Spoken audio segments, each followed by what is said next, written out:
I'm Morton Blackwell, president of the Leadership Institute, and it is my pleasure to welcome you to this, our Wednesday Wake Up Club breakfast for December.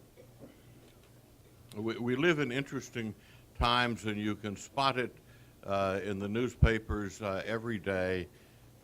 I read through the front section of the Washington Post today and found that not surprisingly, they are cheerleading for the leftist position on just about everything. For example, on the matter of the tax cut extensions, the original position, you will remember, is that the Obama idea was that we would keep the Bush tax rates for everybody, every household of income of $250,000 or less, and jack up the taxes on everybody else. And then the position was, we are going to jack up the tax rates just for everybody with $1 million or more. That was the Obama and the left compromising with themselves on that, and that obviously is not working. The story in the Washington Post today, very optimistic. They say what could break the logjam is a deal to extend all the cuts temporarily. So that'll break the logjam. So they're still compromising with themselves, and that may not be the final position even yet. They are also, in the Washington Post, similarly and with as much evidence, optimistic about the chances for the START treaty to pass and for the repeal of Don't Ask, Don't Tell. So we shall see, but you can always rely on the Post. If you have a compass that always points 15 degrees to the left, you can get around perfectly well with that compass, just as long as you realize that it's always pointing 15 degrees to the left. So here at the Institute, we have thus far this year trained 9,026 students, and since 1979, the Institute has trained over 90,078 students. You have before you in the goldenrod paper at your tables the remaining school schedule for 2010. I ask you take a moment to review our upcoming schools and consider attending one or sending a friend to one of our programs. It is now my pleasure to introduce to you Chris Doss, who will offer an invocation and lead us in the Pledge of Allegiance. Chris is a grassroots trainer at the Leadership Institute, and he does a great deal of it and does it well. Chris spent 20 years working in the political sector. He worked for 3 governors and a House Speaker. He worked in Congress and in 6 state legislatures. He wrote legislation adopted in over a dozen state legislatures and worked in campaigns both here in the United States and in Europe. Chris has a bachelor's degree from Wake Forest University and a master's degree from the University of Oslo. Chris?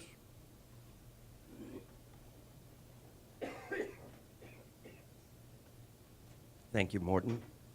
I think given the fine wind that blew through the nation on November 2nd, it's a good time for us to reflect a bit. So I've taken the prayer for our nation from the Book of Common Prayer. And given that we're entering the season of Advent, which, unlike today, was traditionally a season of penance and reflection. And I think it's a good time for that, given the new Congress we're facing. So I've taken a prayer for Advent also from the Book of Common Prayer. If you would join with me and bow your heads, please. Almighty God, who has given us this good land for our heritage, we humbly beseech thee that we may always prove ourselves a people mindful of thy favor and glad to do thy will. Bless our land with honorable industry and sound learning and pure manners. Save us from violence, discord, and confusion. from pride and arrogance, and from every evil way. Defend our liberties, and fashion into one united people the multitudes brought hither out of many kindreds and tongues. Endue with the spirit of wisdom those to whom in thy name we entrust the authority of government, that there may be justice and peace at home, and that through obedience to thy law we may show forth thy praise among the nations of the earth. In the time of prosperity fill our hearts with thankfulness, and in the day of trouble suffer not our trust in thee to fail. And in this time of Advent, Almighty God, give us grace that we may cast away the works of darkness and put upon us the armor of light, now in the time of this mortal life, in which thy Son Jesus Christ came to visit us in great humility, that in the last day, when he shall come again in his glorious majesty to judge both the quick and the dead, we may rise to the life immortal through him who liveth and reigneth with thee in the Holy Ghost, now and ever. Amen. And would you join with me in the pledge? Pledge allegiance to the flag of the United States of America and to the republic for which it stands, one nation, under God, indivisible, with liberty and justice for all.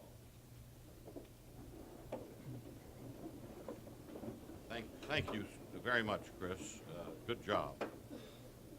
Now I present to you Patricia Simpson. She'll give us a report on Leadership Institute programs. Patricia is the Deputy Director of Grassroots here at the Institute. She identifies, recruits, trains conservative leaders and activists around the country.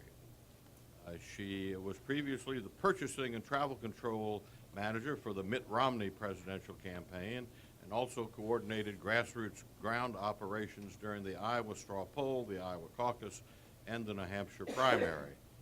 She was raised in Rome, New York, and graduated from the State University of New York College at Brockport's Delta Leadership Honors Program with a BS in Political Science and Communications. Patty?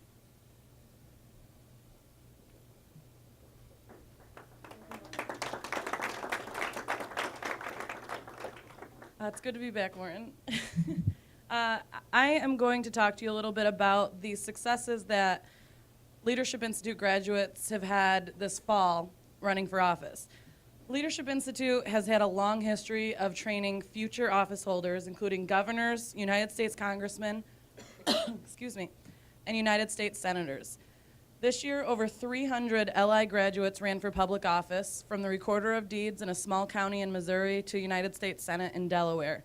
And I think that I speak for everyone that works at the Leadership Institute to say we're very proud that over 50% of the candidates won the office that they were running for this fall, including 6 incoming freshmen in the United States House of Representatives. I want to highlight just a few of them, the training that they took as Leadership Institute students and where they're from. Rick Berg, North Dakota, the at-large representative. He ran for the North Dakota House of Representatives in 1994 and became Speaker of the House and Majority Leader of the North Dakota House of Representatives in 2003. In 2004, he took a Leadership Institute grassroots activist school in Fargo, North Dakota, and then in 2010 decided to challenge Democratic incumbent Earl Pomeroy and won his race this fall. Raul Labrador, in Idaho's 1st Congressional District, took 2 Leadership Institute trainings in 2007, the Grassroots Fundraising Workshop and the Television Training Workshop, and challenged Democratic incumbent Walt Minnick and won that seat this fall. Andy Harris, in the great state of Maryland, neighboring, in 2008, he took a grassroots preparation workshop and defeated incumbent Republican Congressman Wayne Gilchrist for the party nomination. Unfortunately, he lost a very close race in 2008, but in 2010 he came back and beat that same person who beat him before. So we say stick to your guns at the Leadership Institute and never stop trying. Vicki Hartzler, from Missouri's 4th Congressional District, first she came out of a 7-way primary to win and defeated a 17-term Democratic incumbent to become the representative in Missouri's 4th District. Vicki was a trainer at 2 of our schools, the communications workshop in 2009 and a grassroots campaign school in 2008.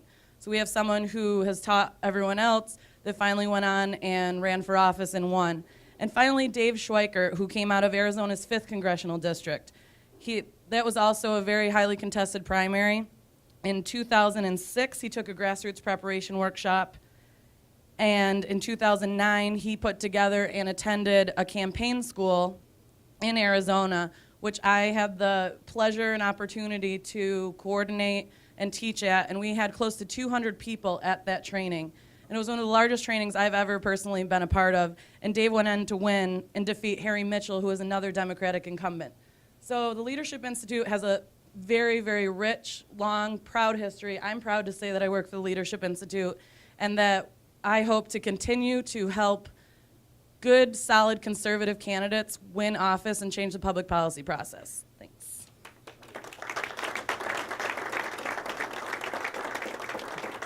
Thank you, Patty. I didn't mention that she she took a leave of absence for some weeks this fall and went and worked in the campaign of Christine O'Donnell in Delaware. And Patty, I don't know if you ever made this comparison, but my guess is that most people here are not aware of the fact that Christine O'Donnell in Delaware, with a very underfunded campaign, got almost exactly the same percentage of the vote November 2nd as did Meg Whitman running in California with $140 million. So that's kind of an interesting story. Now, I present to you Emily Cochran. She will introduce our outstanding speaker, whom we're very happy to welcome here. Emily is our regional field coordinator for Michigan, Indiana, Illinois, Minnesota, Wisconsin, and Ohio, where she's assisted conservative students who start campus groups and student publications and organized protests against leftist abuses and leftist speakers. Emily graduated summa cum laude from the University of Detroit Mercy with a bachelor's degree in business administration and political science. Emily?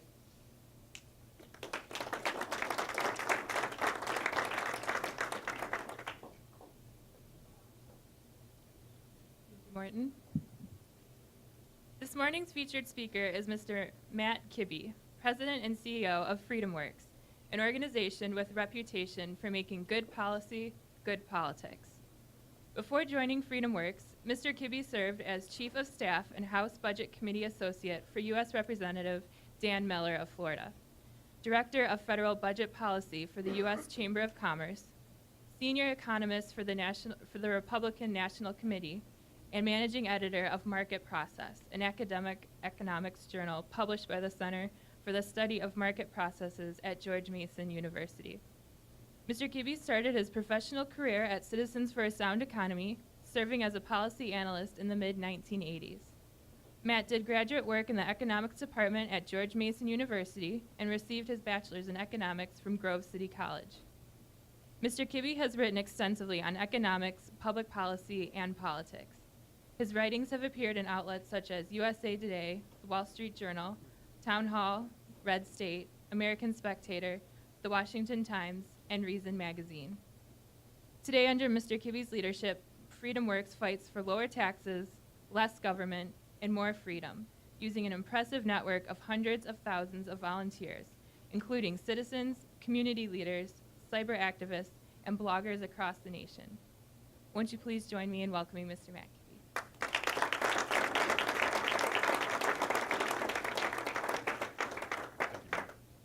Thank you, Emily. Thank you, Morton. And thanks, everyone, for having me today. I will complain about the weather only briefly because I assumed that leadership had all this stuff solved. But I guess that's Al Gore's job to take care of the weather. Morton, I don't know if you know this, but I've been hiring your guys since I worked on Capitol Hill. I think we had at least 2 leadership LI alumni when I worked for Dan Miller in Congress, and we have at least 3 that I can count, including Nan Swift, who's hiding in the back of the room. Nan is our grassroots director. Is that your title? Okay.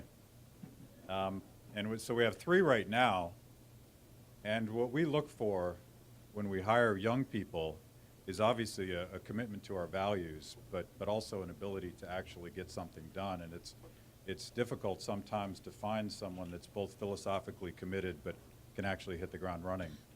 It's important to have that. As a manager, it's important to always hire better people than you, people that are smarter, people that can make you work harder, because you know if you don't keep up with them, they're going to take your job. So I love it. I love it at my job. I get to take credit for Nan's work every day, and it makes me look good. And that's really the key to be a successful management, is taking credit for other people's work.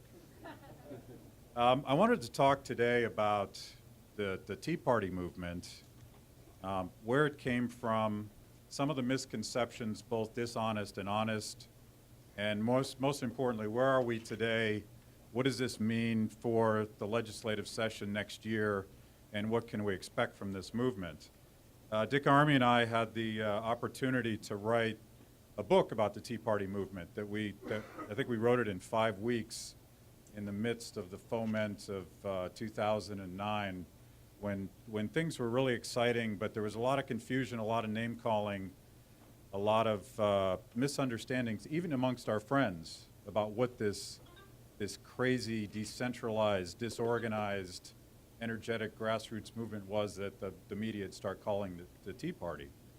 And while we were researching that book, we had the opportunity to go back and read some of the deliberations surrounding our nation's founding, reading some of the writings of the founders preceding the Declaration and preceding the Constitution. And we rediscovered something that probably all of us know, and maybe have never said out loud because it just seemed like common sense. But when you go back and read the founders, and you look at the Boston Tea Party, and you look at what Jefferson and Washington and Franklin were arguing, they very much viewed the American experiment as a grassroots movement. They very much viewed the Boston Tea Party as the precedent that enabled the founders, the creative geniuses that came up with the documents that we all cherish so much. This wouldn't have happened without Sam Adams. It wouldn't have happened if he hadn't have recruited citizens, dock workers, shopkeepers, people that didn't have the scholarship that a Thomas Jefferson had, but they had that passion in their gut.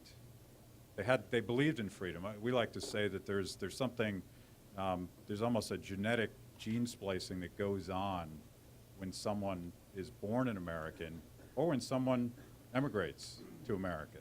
There's something different about America. We believe in freedom. We believe in individual responsibility. And those values came from the bottom up. They weren't imposed on us by really smart people like Thomas Jefferson. They came from the dock workers that became the Sons of Liberty, that were recruited by Sam Adams, who very consciously did what the left would call a direct action in the planning of the Boston Tea Party. And years ago when we were researching Saul Alinsky, and Morton, by the way, has a seminal paper on social organization, which I assume is required reading here. When we were reading all of these documents from the founders, and we were reading the literature from the left, and I was cruising around on the internet, I discovered a horrible organization called the Ruckus Society. These are the guys most infamously famous for fomenting the Seattle riots in, was that 1998? Whenever it was, but they love to smash windows, they love to destroy things. As far as I can tell, they don't really believe in anything except direct action. Self-described anarchists. And you go to their website, and what do you find on their webpage? But the Boston Tea Party is their model that they teach their kids for direct action. And at the time, I'm like, When did the left steal our tradition from us? And shouldn't we steal it back? So fast forward to where we are today, the Boston Tea Party probably accidentally was reintroduced to all of these activists who had the same passion in their guts that the original Sons of Liberty had. And Rick Santelli's famous rant, I think, accidentally reintroduced people to a tradition that was always there in America. There was this mandate from our founders. You read George Washington's first inaugural speech, and you cannot miss the fact that he was telling us, future generations, the American people, that the sacred fire of liberty would not burn unless we all took that responsibility for ourselves. It wasn't about better benevolent despots. It was about citizens who controlled the behavior of their government through grassroots action. And that's what we've rediscovered through the Tea Party movement. And there's a lot of confusion about that, but go back and read the founders on this topic. They didn't think that the Constitution was something that would survive without the eternal vigilance of the American people. They didn't think that any of this would work unless citizens on a regular basis, just like Sam Adams fomented in the development of the Declaration and the Constitution, it wouldn't have happened unless citizens put pressure on what Dick Armey likes to call the bedwetters caucus, the squishy Republicans and Democrats in the middle who don't believe anything, but always respond to the incentive of grassroots pressure.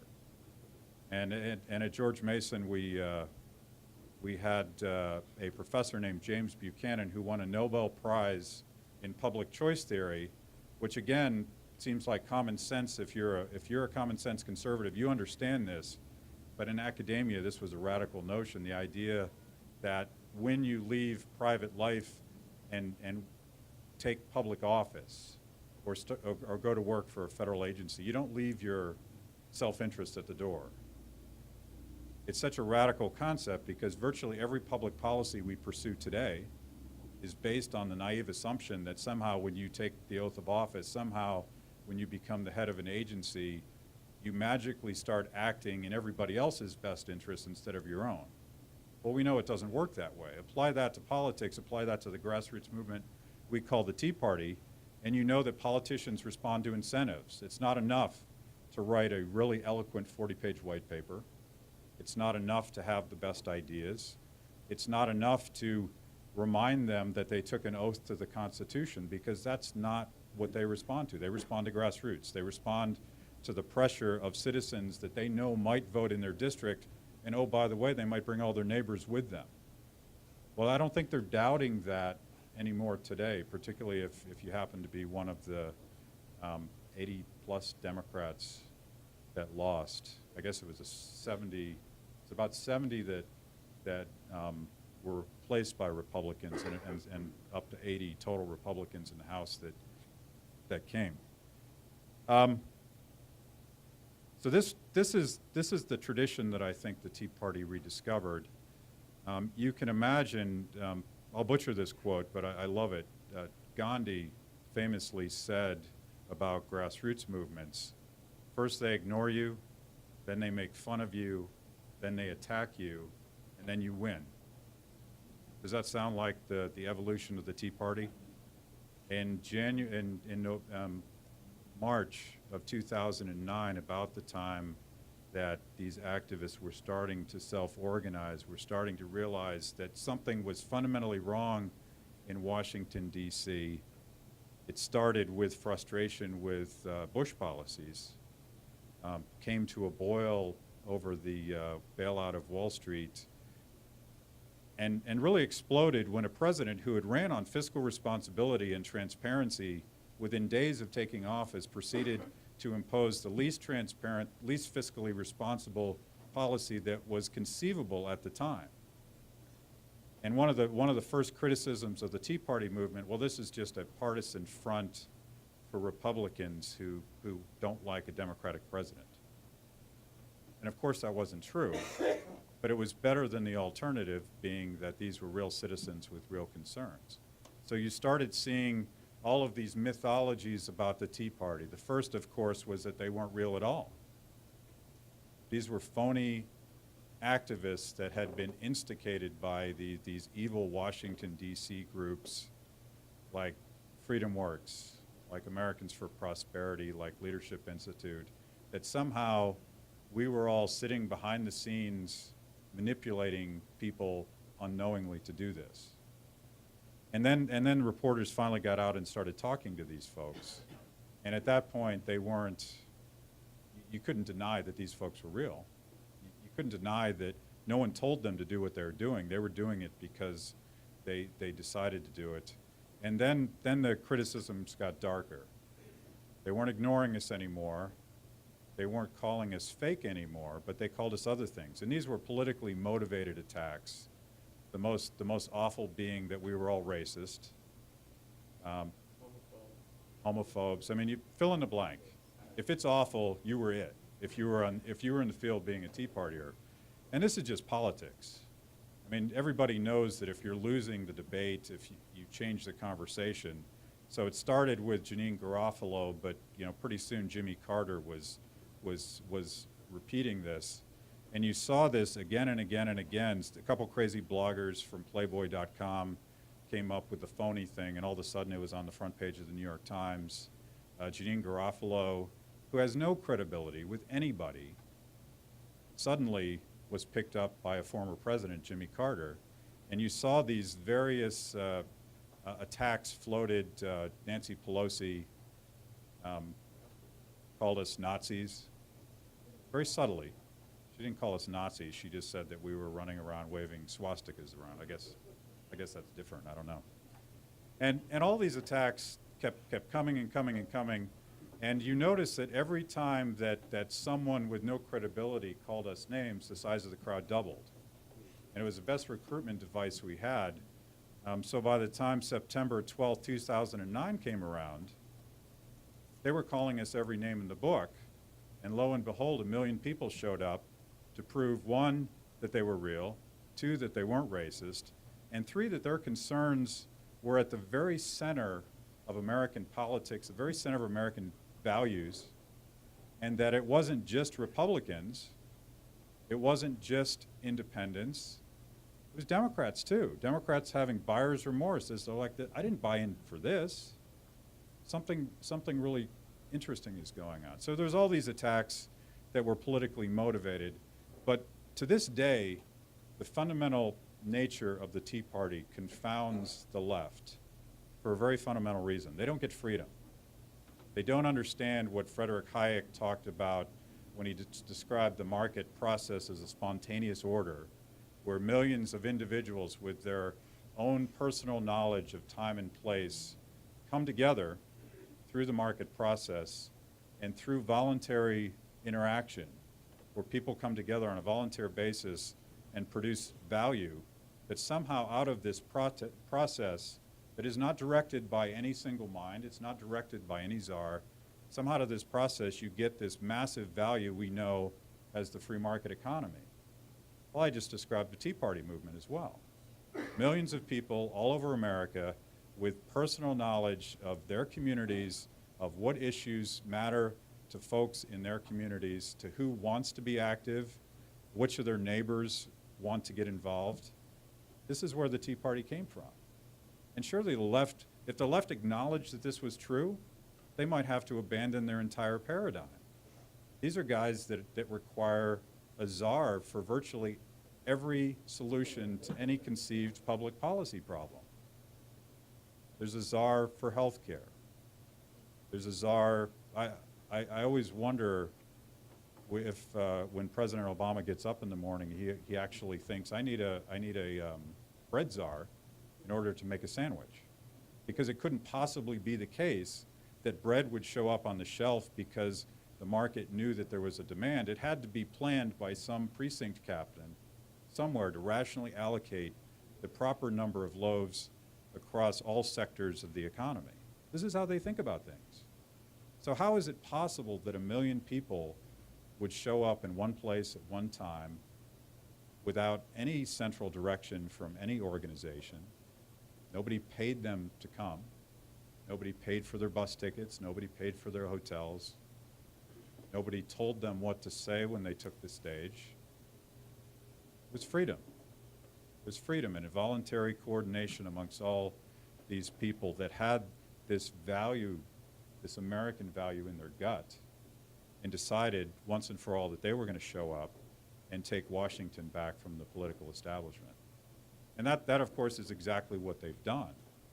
And I love the narrative today, again, going back, when the Tea Party activists did such an effective job protesting the stimulus bill and then health care, which was considered a slam dunk on day one, and only through extraordinary extra-constitutional tactics were they able to jam through health care at the very last minute because of the Tea Party. The critics all said, well, yes, they understand how to protest bad legislation, but surely they won't get out the vote. They don't want to do that. They're independent. They're not Republican partisans. They don't have the skill set to get out the vote. Surely they won't do that. Well, guess what? They did that. They went and got that information, and it turns out that all of the paid media, all of the AstroTurf in the world, all of the union thugs forcing people in vans and driving them to polls, in no way can compete with voluntary citizens in local communities showing up again and again and again and again.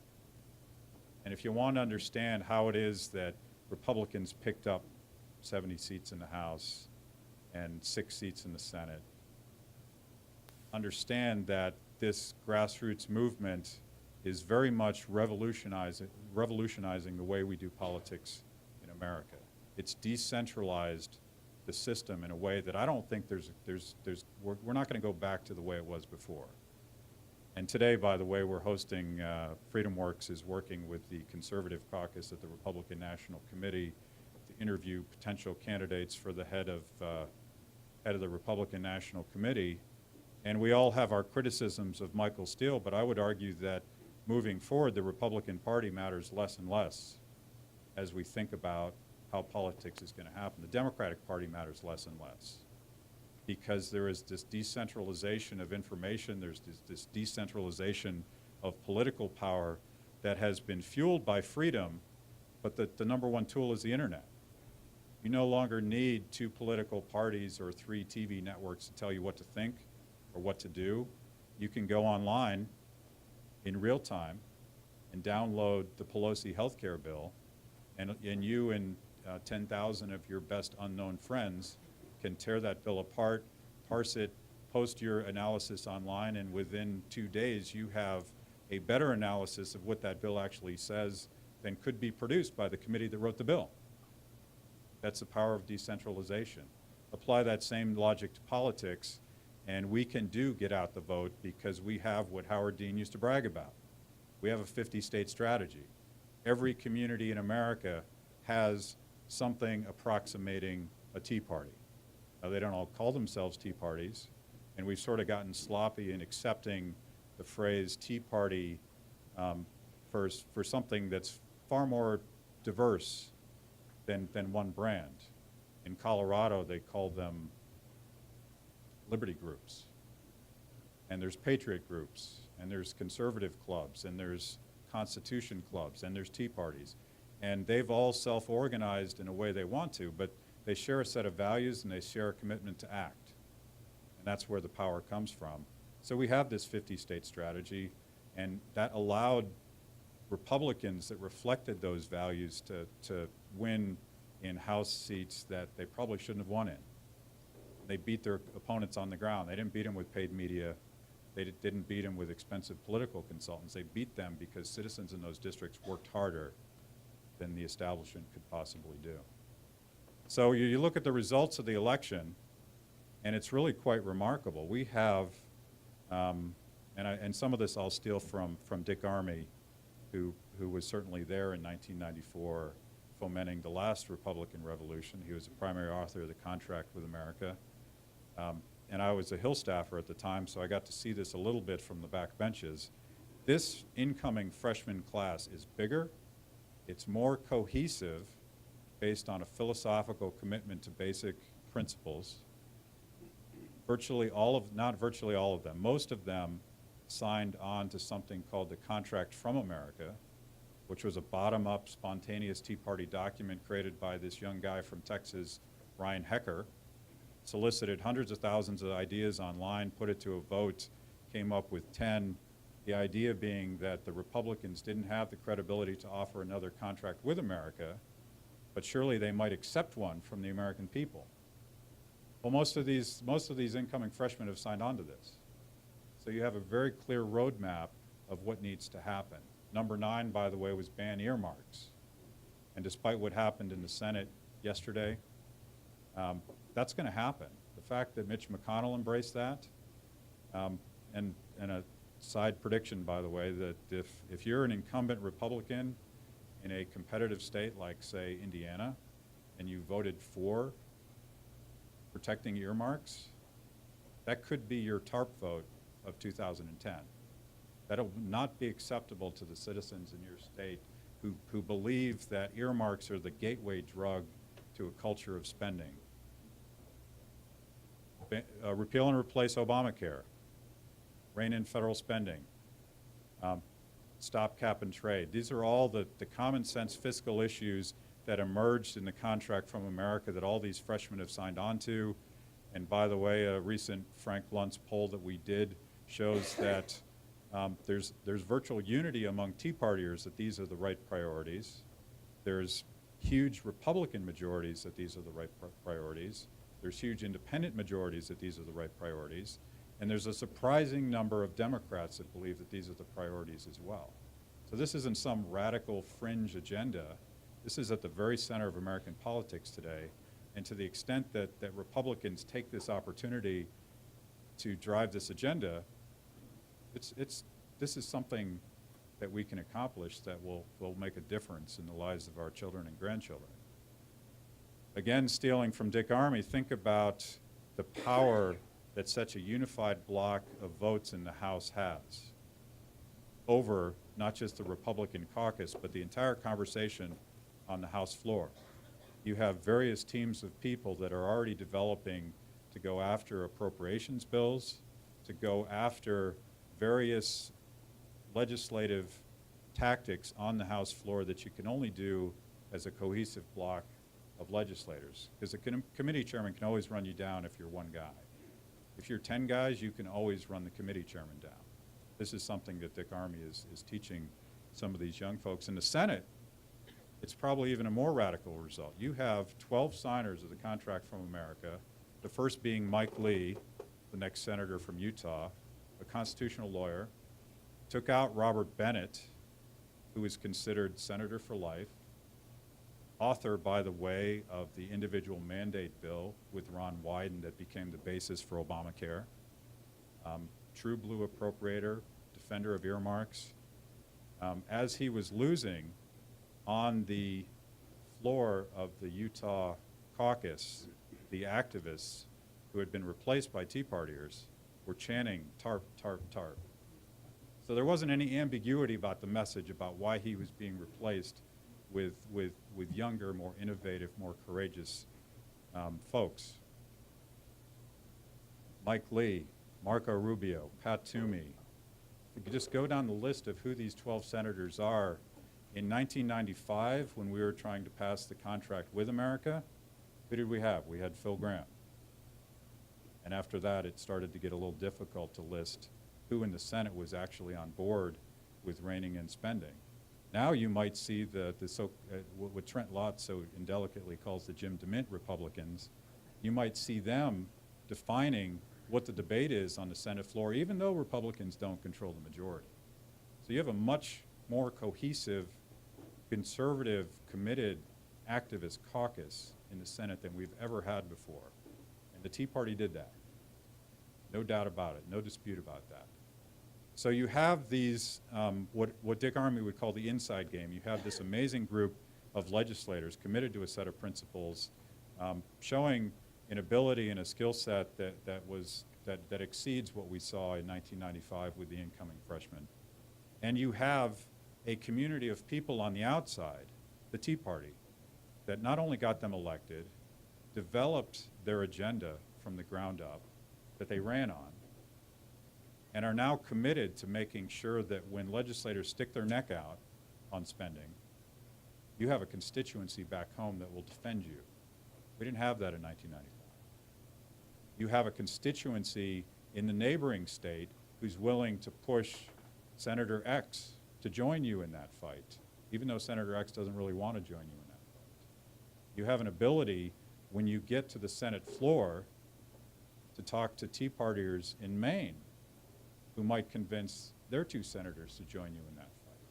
So you have a really revolutionary model, we call it the inside-outside game, where you have committed legislative entrepreneurs on the inside, coupled with a standing grassroots army that doesn't need to be ramped up with a massive media campaign or a mail campaign or any of the old traditional models of organizing grassroots, because they're ready. They're ready to go.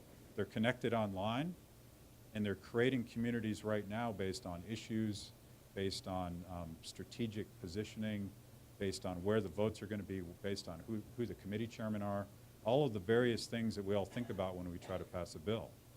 So I would say that we're just getting started. And this is a sustainable movement because it's built on freedom. It wasn't built by money. It wasn't built from animus about the first black president, as you hear again and again and again from the media. It was built on freedom. And it has tools that make it economically possible for people without resources, without special access, without a paid lobbyist in Washington, D.C., to know exactly what's going on in real time. And I think the Republican leadership, the incoming Republican leadership, has already been surprised a little bit by how many activists know that Fred Upton is not acceptable. This used to be an insider's process where the committee chairman was selected by the Republican leadership, and nobody knew what the steering committee was, and nobody knew what was going to happen until it was passed down from on high who the committee chairman would be. And look at Lisa Murkowski. If the Republicans in the Senate have their way, she will remain the ranking Republican on a very important committee. Well, I'm not sure they get to choose anymore.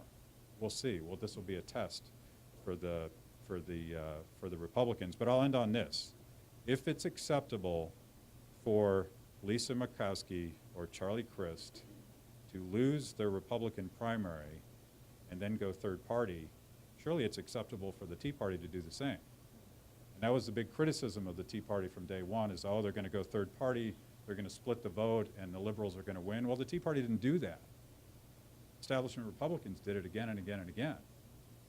And Marco Rubio won anyway, but there needs to be an agreement on a set of rules. And if we're going to encourage the Tea Party to take over the Republican Party, we also need to encourage the Republican Party itself to play by the same rules that we are.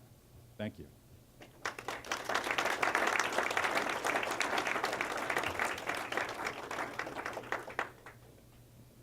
Okay, Matt's going to take some questions. Jerry Lewis in California, is he going to be the ranking member on appropriations?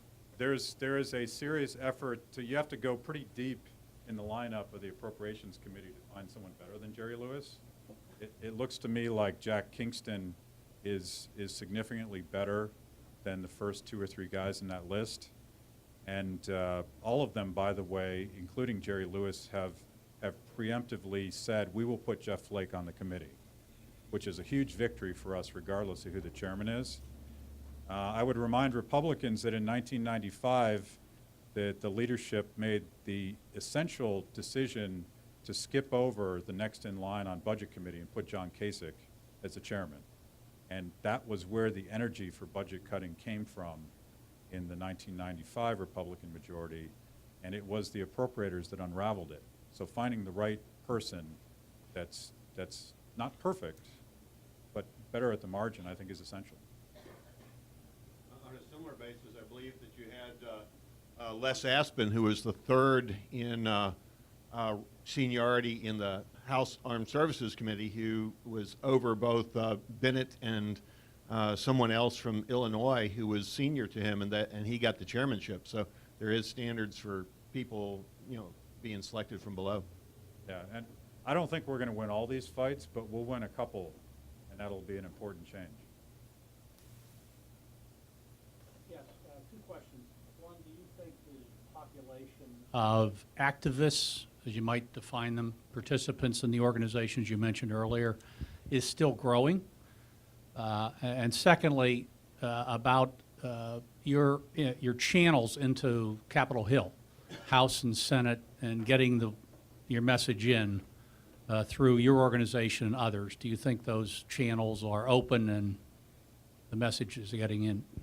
I'll answer the second question first. Yes, they are open. I think there is an incredible responsiveness to the constituency that I think every Republican would acknowledge was the deciding factor in probably their election, but certainly their majority. This first question is really important, and I think it's important for national groups to understand that the whole way that we do things has fundamentally changed. And even 5 years ago, it was essential for FreedomWorks as a grassroots organization to really run what I would now consider top-down AstroTurf campaigns, because you didn't have the tools, you didn't have the network to do that, and you really had to sort of drive the agenda from the top down. And I think any organization that is still thinking that way is missing the boat, because now I view us and our organization as a service center, and our role in helping these activists achieve what they're trying to accomplish is going to change over time. In 2009, we were helping people learn how to get permits to do protests. We were helping people get insurance riders. We were helping them do things that they had never done before in terms of protesting. Well, they know how to do it better than we do. So if we want to continue to add value, we better think of other ways that we can do that. We did get out the vote training through our PAC. We distributed yard signs and door hangers and taught basic precinct walking tactics to people that had never done it before. Well, they now know how to do that. So the question is, how do organizations, whether you're a think tank or a training group or whatever you are, how do you best serve this community? And you better listen to them first. Kibbe, thank you very much for a very, very interesting presentation. My question is, do you think the coalition of social conservatives, libertarians, paleos, neoconservatives, so laboriously created in the 70s by Mr. Blackwell, Mr. Wyrick, etc., and others, can survive? Yes. I think that the supposed tensions between Tea Partiers and other participants in the conservative coalition is primarily a mythology that's being driven by the left that hopes that it's true. And in terms, there is absolutely a focus amongst Tea Partiers on fiscally conservative issues. There's no denying that. But to me, that simply suggests that fiscal conservatives are catching up with the rest of the coalition. And I think together, we're a lot bigger than we were in 2004. is there hope for California? Well, one of the reasons we're doing, did you guys hear that? The question is there hope for California? And the easy answer is to say no, but I believe in freedom and I never give up, and I wouldn't even give up on California. One of the interesting things that I think we're learning when you look at all of these election successes, and then you had anomalies like Colorado and Washington, California is a different example, because that to me was a classic, I have lots of money, I'm going to spend it on really expensive consultants and TV ads. I don't think that works today. But more generally, it now appears, if some of the reporting is true, that the Republican Party wasn't doing its standard get out the vote obligations, that left a gap. And we need to fix that as well. We either need to fix the RNC or we need to take it outside of the RNC. But we can't assume next time that someone else was doing their job, because apparently they weren't. Thank you very much for your presentation. Christine O'Donnell will be here on Monday speaking to the Northern Virginia Tea Party, so we're excited to have her come and speak to us. But my question is, the Tea Party seems to be centralized around the fiscal responsibility that you're talking about. will such issues as pro-life, abortion, the Second Amendment, will that start splintering those fiscal conservatives against the social conservatives? I hope not, and I haven't seen it yet. And again, there's huge overlap in these communities. And simply because you're working on fiscal issues doesn't mean you're not pro-Second Amendment. I know plenty of Colorado activists who have a gun and believe in freedom. So I don't think there's an inconsistency there. I think we should be aware of that. I think a lot of this infighting is being instigated by the left that's trying to distract us from our mission. And we should not take the bait. One more question? Not something you normally expect, but the New York Times on the 6th of November said that religious fervor was the root of the Tea Party movement, and had a very nice article, as a matter of fact, that contradicted the Newsweek of like 2 weeks before. That shows a little bit of division within the leftist ranks, but would you like to comment on the division in the leftist ranks and the religious fervor of the Tea Party movement? Well, I can say that Or the Constitution? I can say with a certain amount of joy that the left is going nuts right now. They don't know what's going on, and we should all celebrate that. I'll leave it at that. Thank you very much, Matt. We appreciate your words of wisdom, and we appreciate the work that you are doing. Building a movement is a very different thing from building an organization, and building a movement is I think the thing that is going to save this country and our liberties. As a token of appreciation for your appearance here today, let me present you with an Adam Smith necktie.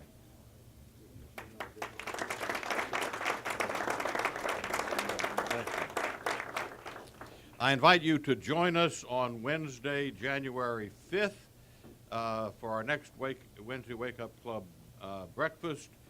Anybody who is interested in a tour of the Leadership Institute, and there are a number here for the first time. Seth Nichols is going to take you on a tour of the Institute. And Mark Senafanti, Mark, are you in the room?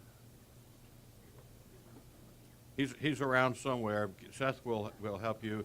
For those who are interested, although we're in the process of completing the floor of the building next door that we're going to have soon, we have the capability to give you a tour of that 10,000-foot square new facility that we will access from our second floor elevator lobby. Mark, who's Vice President for Operations and Technology around here, has access to it. And if you want a tour of that, we would be happy to have you go through. And let me close by wishing all of you a Merry Christmas and a Happy New Year.